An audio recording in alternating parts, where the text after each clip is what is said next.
Bakit nga ba may mga araw na kahit anong ligo o paglilinis natin, parang pakiramdam natin ay hindi tayo ganap na sariwa?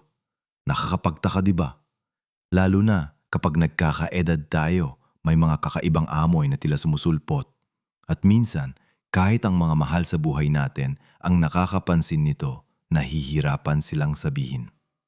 Ang totoo po, hindi ito tungkol sa kakulangan sa kalinisan, kundi sa mga lugar na madalas natin makalimutang linisin o hindi man lang natin alam na may kinalaman pala sa pagbabago ng amoy ng ating katawan habang tumatanda. Maraming Pilipino ang hindi nakakaalam nito. Ang amoy ng katawan, lalo na sa ating mga seniors, ay hindi lang dahil sa pawis. May mga simpleng dahilan na madalas nating ipinagwawalang bahala o hindi lang nating talaga napapansin. Maaring ito ay nasa mga sulok ng ating katawan na hindi natin gaanong napupunasan o mga pagbabago sa ating katawan na nagiging sanhi ng kakaibang amoy. Naku, ang hirap nating aminin sa sarili natin na may problema, di po ba? Pero ang pagiging sariwa at komportable sa sarili ay napakahalaga para sa ating kumpiyansa at kaligayahan araw-araw. Sa video niya ito tatalakay natin ang mga pinakamadalas makalimutang linisin na bahagi ng ating katawan at ang tunay na dahilan kung bakit nagbabago ang amoy ng ating katawan habang tumatanda at paano natin ito mapapanatiling sariwa at mabango. Manatili po kayo hanggang sa huli dahil may isang tip ako na siguradong makakapagpaliwanag at makakapagtaka sa inyo.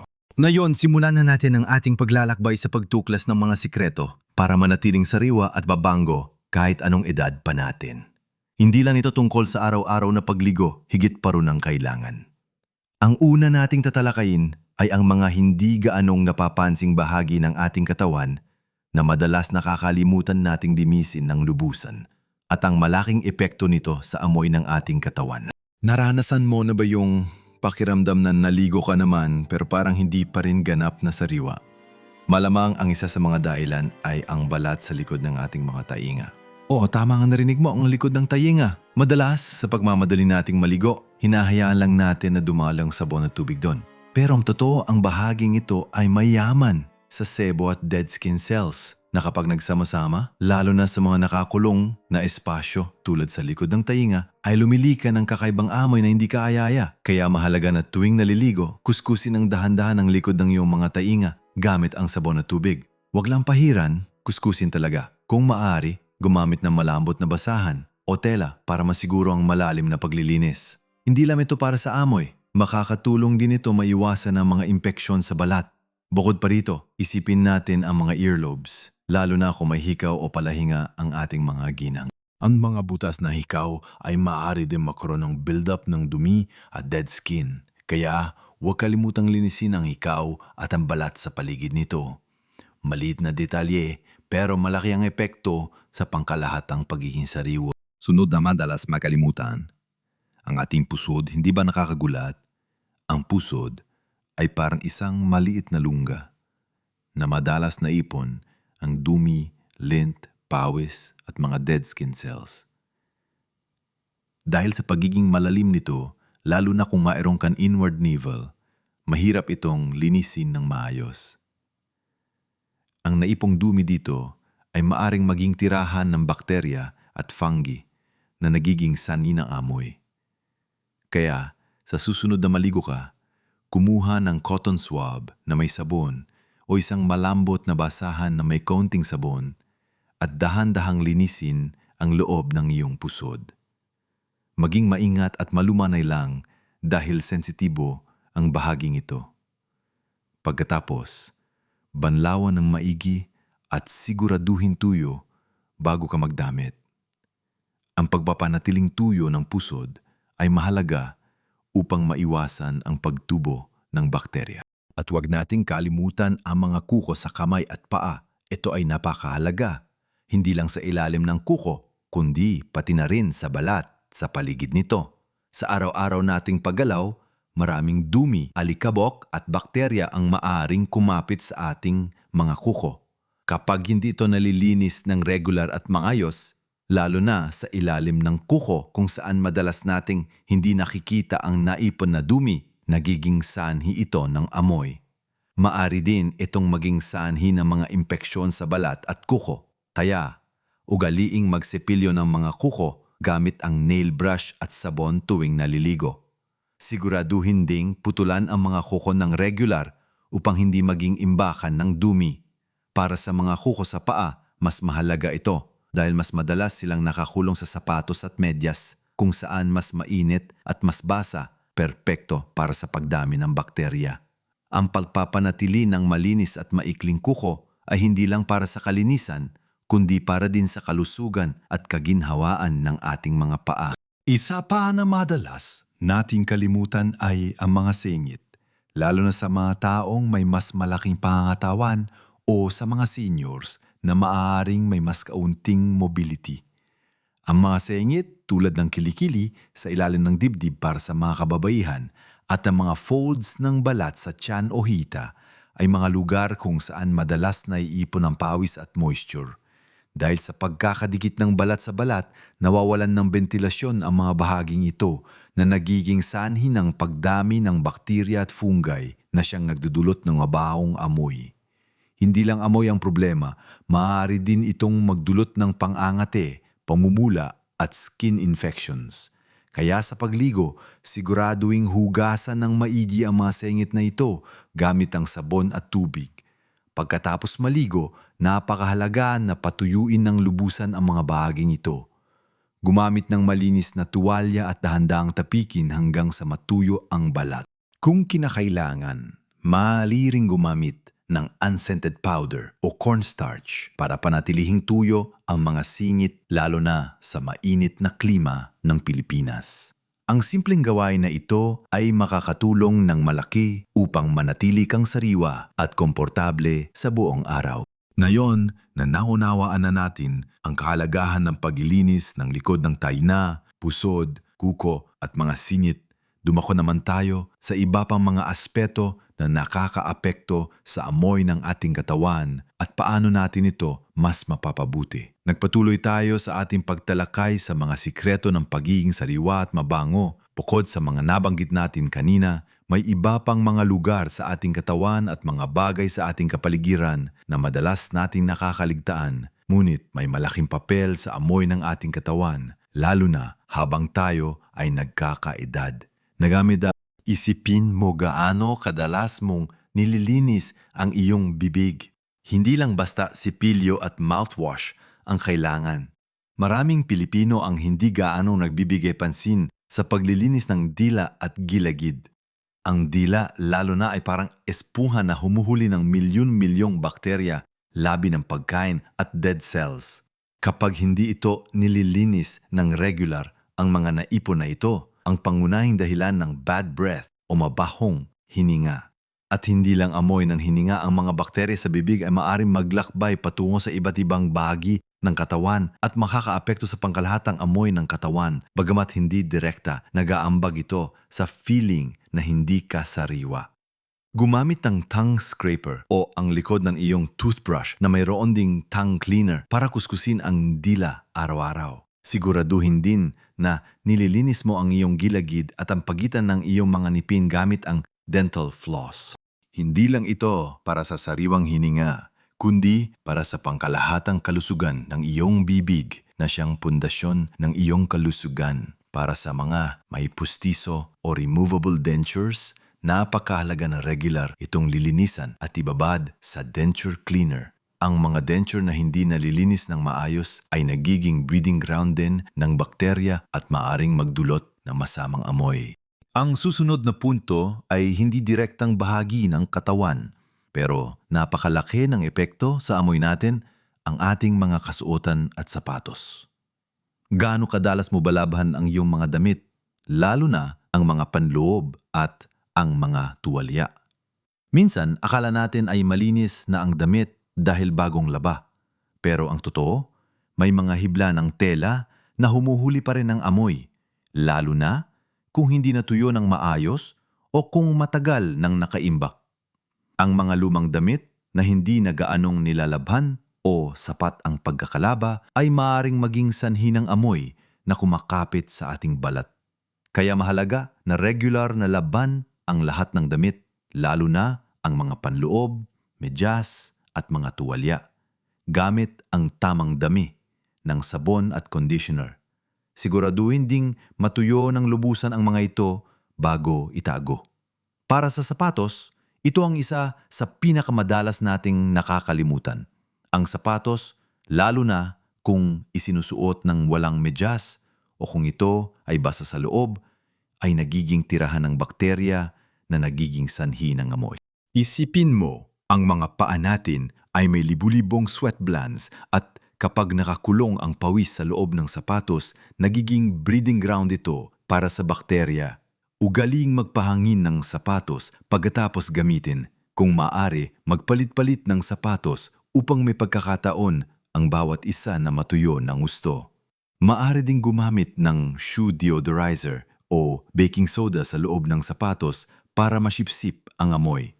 Para sa mga medyas, laging gumamit ng malinis na medyas at piliin ang mga materyales na breathable tulad ng cotton para sa mas magandang ventilasyon ng paa. Ngayon, pag-usapan natin ang pagkain. Maaaring nakakagulat, pero may mga pagkain na direktang nakakaapekto sa amoy ng ating katawan. Hindi ito tungkol sa amoy ng hininga lang, kundi sa amoy na lumalabas sa ating balat. Halimbawa, ang bawang, sibuyas, curry, at ilang uri ng spices ay nagalaman ng sulfur compounds. Kapag kinain natin ang mga ito, sinisipsip ng ating katawan ang sulfur compounds na ito at sa pagdudugo ng ating dugo, lumalabas ito sa pamamagitan ng ating mga baga at sa ating mga pores o butas ng balat. Ito ang dahilan kung bakit minsan, kahit maligo tayo, parang amoy bawang o sibuyas pa rin tayo. Hindi ibig sabihin na tigilan ang pagkain ng mga ito. Ang mga ito ay masustansya. Ang mahalaga ay maging malay sa epekto nila sa amoy ng katawan. Ang pag-inom ng sapat na tubig ay makakatulong na linisin ang katawan at mapabilis ang paglabas ng mga compounds na ito. Mahalaga rin ang pagkonsumo ng mga pagkaing mayaman sa chlorophyll tulad ng green leafy vegetables dahil nakakatulong ito na neutralisahin ang mga amoy sa loob ng katawan. Isama sa iyong diet ang malunggay, kangkong o pechay. Bukod pa rito, ang pagkain ng sobra sa processed foods, matatamis at taba ay maaaring makaapekto sa digestive system na maaari din magkaroon ng hindi direktang epekto sa amoy ng katawan. Kaya, ang pagkain ng balanse at masustansiyang pagkain ay hindi lamang para sa kalusugan, kundi para din sa pagpapanatili ng sariwang amoy. Ang huling punto para sa bahaging ito ay ang pagiging dehydrated o hindi sapat ang pag-inom ng tubig. Ang tubig ay napag-aalaga sa paglilinis ng ating katawan mula sa loob. Kapag hindi tayo umiinom ng sapat na tubig, ang ating ihi ay nagiging mas concentrated at mas mabaho. Hindi lang yun, ang ating mga kidney ay mas nahihirapan mag-filter ng toxins na maaring lumabas sa ating balat sa pamamagitan ng pawis na may kasamang hindi kaaya-ayang amoy. Ang pag-inom ng 8 baso ng tubig sa isang araw o higit pa lalo na sa mainit na panahon o kung ikaw ay aktibo ay nakakatulong na labasan ang mga toxins at panatilihing hydrated ang ating mga cells. Kapag hydrated ang ating balat, mas malusog ito at mas less prone sa mga problema na nagiging sanhi ng amoy. Kaya, ugaliing makaroon ng baso ng tubig sa tabi mo at uminom ng regula sa buong araw. Tandaan, hindi lang ito para sa amoy, kundi para sa pangkalahatang kalusugan at sigla ng ating katawan. Ngayon natalakay na natin ang ilang mahalagang aspeto mula sa ating bibig, kasuotan, pagkain at hydration. Handa na tayong dumako sa huling bahagi ng ating pag-uusap kung saan pagtutuunan natin ng pansin ang ilang huling ngunit napakahalaga na tips upang tuluyan natin malabanan ang anumang issue sa amoy at manatiling confident at sariwa araw-araw. At narito na tayo sa huling yugto ng ating pag-uusap kung saan ating kukumpletuhin ang mga piraso ng puzzle sa pagiging sariwa at kumpiyansa anuman ang ating edad. Tinalakay natin ang mga madalas makalimutang linisin na bahagi ng katawan tulad ng likod ng tainga, pusod, mga kuko at ang mga singit. Napag-usapan din natin ang kahalagahan ng tamang paglilinis ng bibig ang epekto ng ating mga damit at sapatos, ang papel ng ating kinakain at iniinom at ang pagiging hydrated. Ngayon, pag-uusapan natin ang ilan pang mahahalagang puntos na maaring magulat ka at ang mga pangkalahatang payo para sa tuloy-tuloy na pagiging sariwa. Alam mo ba na ang amoy ng ating katawan ay maaring magbago dahil sa stress? Oo, tama ka. Stress. Kapag tayo ay na-stress, ang ating katawan ay naglalabas ng iba't ibang hormones at ang mga hormone na ito ay maaring maging sanhi ng pagbabago sa komposisyon ng ating pawis. Hindi lang basta pawis na galing sa exertion. Ito ay pawis na galing sa stress glands na naglalaman ng mas maraming fat at protein na kapag nahalo sa bakterya sa balat, nagiging sanhi ng mas matapang at hindi kaaya-ayang amoy. Kaya mahalaga rin ang pamamahala sa stress para sa ating pangkalahatang pagiging sariwa.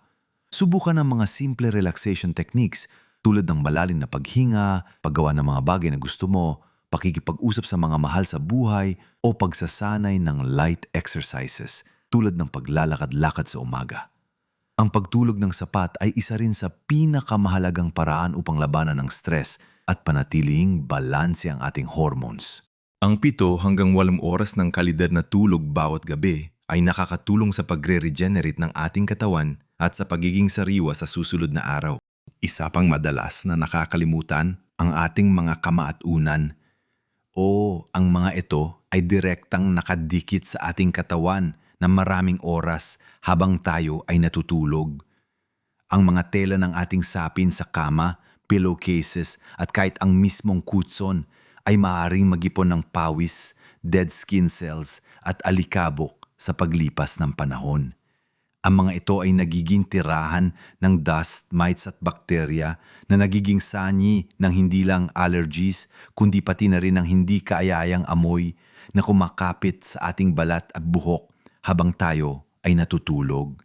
Kaya ugaliing palitan at laban ang mga sapin sa kama at pillowcases ng regular, ideally minsan sa isang linggo. Kung maaari, ipagpag at ipaaraw ang mga kutson at unan paminsan-minsan upang mapatay ang mga mikrobyo at maalis ang amoy. Gumamit ng fabric refresher spray na antibacterial para sa mabilisang solusyon sa pagitan ng paglalaba. Panatili ng malinis at sariwang tulugan ay hindi lang para sa magandang tulog, kundi para din sa pagiging sariwa mo sa paggising. At narito na, ang sorpresa na binanggit ko kanina. Alam mo ba na ang amoy ng katawan, lalo na sa mga seniors, ay minsan bunga ng simpleng pagbabago sa pH level ng ating balat? Habang tayo ay nagkakaedad, ang ating balat ay nagiging mas acidic at ang kombinasyon ng mga oil at pawis na nilalabas ng ating balat ay maaaring magkaroon ng mas matapang na amoy kapag nahalo sa lumalabas na ammonia o urea na byproduct ng ating metabolism. Hindi ito tungkol sa pagiging madumi. Ito ay isang natural na proseso ng pagtanda. Ang solusyon, ang simpleng paggamit ng mild pH-balanced soap. Hindi kailangan ng matatapang na sabon na may malakas na pabango dahil minsan mas lalo itong nakakasira sa natural na balanse ng balat at nagpapalala pa ng amoy. Humanap ng sabon na walang masyadong chemical o pabango at mild sa balat. Ang pagligo ng lukewarm water, hindi masyadong mainit, ay makakatulong din na mapanatili ang natural oils ng balat na mahalaga para sa proteksyon nito. Pagkatapos maligo, ang paggamit ng light unscented moisturizer ay makakatulong na panatilihing malusog ang balat. Tandaan, ang healthy skin ay mas resilient sa bakterya at mas less prone sa hindi kaaya-ayang amoy. Ito ay isang natural na pagbabago na madaling tugunan sa tamang pag-aalaga.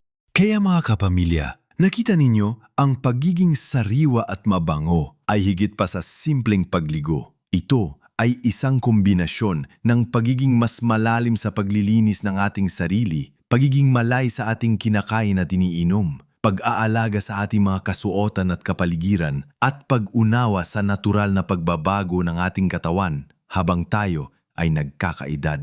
Ang mga maliliit na pagbabago sa ating araw-araw na gawain ay maaring magdulot ng malaking ginhawa at kumpiyansa. Huwag kang mag-alala kung ngayon mo lang nalaman ang mga detalyeng ito.